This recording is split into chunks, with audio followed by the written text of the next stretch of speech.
மின்மினி தமிழர்களுக்காகவே வந்தாச்சு முதல் hyper local social media app. உடனே டவுன்லோட் பண்ணுங்க.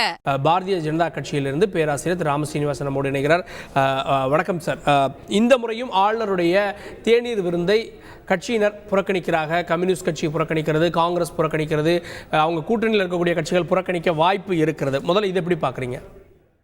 ஒவ்வொரு முறையும் ஆளுநர் அளிக்கிற தேநீர் விருந்தை சில கட்சிகள் புறக்கணிச்சா கூட ஒவ்வொரு முறையும் சற்றும் மனம் தளராமல் எதிர்கட்சிகளுக்கு, தமிழ்நாட்டில் இருக்கிற அனைத்து கட்சிகளுக்கும் முக்கியத்துவம் கொடுத்து அந்த உரிய மரியாதையை செலுத்தி அழைக்கும் ஆளுநரை நான் பாராட்டுறேன்.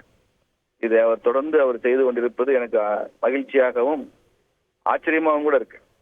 அதனால ஆளுநர் பாராட்டுக்குரியவர் என்பதுதான் இந்த விஷயத்துல நான் சொல்ல விரும்புகிற கருத்து.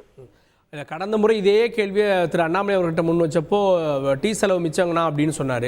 ஆனால் கட்சியினர் புறக்கணிப்பது ஆளுநருக்கு எதிரான ஒரு எதிர்ப்பு தமிழ்நாட்டில் இருக்குன்றத பதிவு பண்ணிட்டே இருக்கு இல்லையா? கடந்த முறையும் புறக்கணிச்சாங்க, இந்த முறையும் புறக்கணிக்கிறாங்க. சார், நான் உங்களுக்கு வரலாற்றை நினைவுபடுத்த விரும்புறேன். ஆளுநராக மேதகு ரவி அவர்கள் நியமிக்கப்படும் போது அவர் ஆளுநராக பதவியேற்பதற்கு முன்னாலேயே அவர் எதிர்த்து பேச ஆரம்பிச்சிட்டாங்கல்ல. ஒரு ஐபிஎஸ் அதிகாரி ஆளுநரை நியமிப்பது தவறுன்னு திருமாவளவன் பேசினார்ல, கம்யூனிஸ்ட் கட்சியில் பேசினாங்கல்ல. சார், இந்த கட்சிகள் எல்லாமே திமுகவோட ஊதுகுழல்கள், திமுகவோட ஜால்ரா. அது தேர்தல் வர நேரத்துல திமுக விரும்பாத ஒன்றை செய்து தொகுதி பங்கீடுல, இடஒதுக்கீட்டுல அவங்களுக்கு பிரச்சனை வர்றவங்க விரும்பாங்களா? அதனால திமுக என்ன சொல்றதோ இஸ் மாஸ்டர்ஸ் வாய்ஸ். அவங்களுடைய முதலாளி திமுக, அவங்க என்ன விரும்புறாதோ அவங்கள மாதிரி அதை வந்து செய்வாங்க. அது கம்யூனிஸ்ட் கட்சிகள் செய்யும், விடுதலை சிறுத்தைகள் செய்யும், காங்கிரஸ் கட்சி நிச்சயமா செய்யும். காங்கிரஸ் கட்சிக்கு திமுக செய்யறது பிடிக்கலன்னா கூட வாயில கருப்பு துணியை கட்டிக்கிட்டு 4 பேர் உட்கார்ந்து ஆர்ப்பாட்டம் பண்ணுவாங்களே தவிர அவங்களால வாயை திறந்து பேச முடியாத கட்சி காங்கிரஸ்.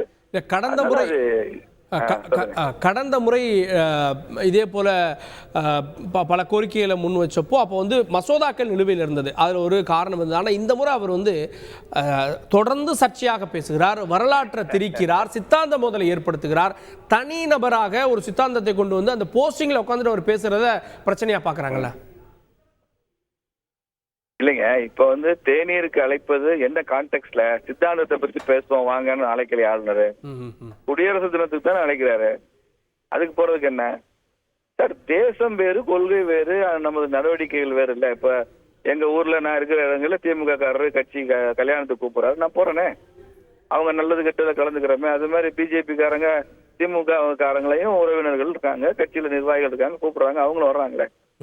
இப்படி தனிப்பட்ட முறையில சொந்த பந்தங்கள் இருக்கும் போதே போகும்போது தேசம்ங்கிறது எல்லாத்தையும் கடந்தது இல்லையா? குடியரசு தினத்துக்காக போறீங்க சார், ஆளுநருக்காக போறீங்க நீங்க. ராஜ்பவன் உங்களை அழைக்கிறது. ஆளுநர் என்பவர் ஒரு ரெப்ரஸன்டேட்டிவ் ஆஃப் தி ராஜ்பவன், அந்த இடத்துல இருக்கிறார், அவ்வளவுதானே தவிர ராஜ்பவன் அழைக்குது. குடியரசு தினத்துக்காக அழைக்கிறப்ப போங்க. அதையே புறக்கணிக்கணும்? அங்க போய் கொடிதான் ஏத்த போறீங்க. தேநீர்ன்றது அங்க உட்கார்ந்து நான் ஆரியம் திராவிடம் பத்தி, சனாதன தர்மம் பத்தி நான் பேச போறேன், நீங்க உட்கார்ந்து கேளுங்க அப்படி சொல்லி ஆளுநர் உங்களை அழைச்சாரு.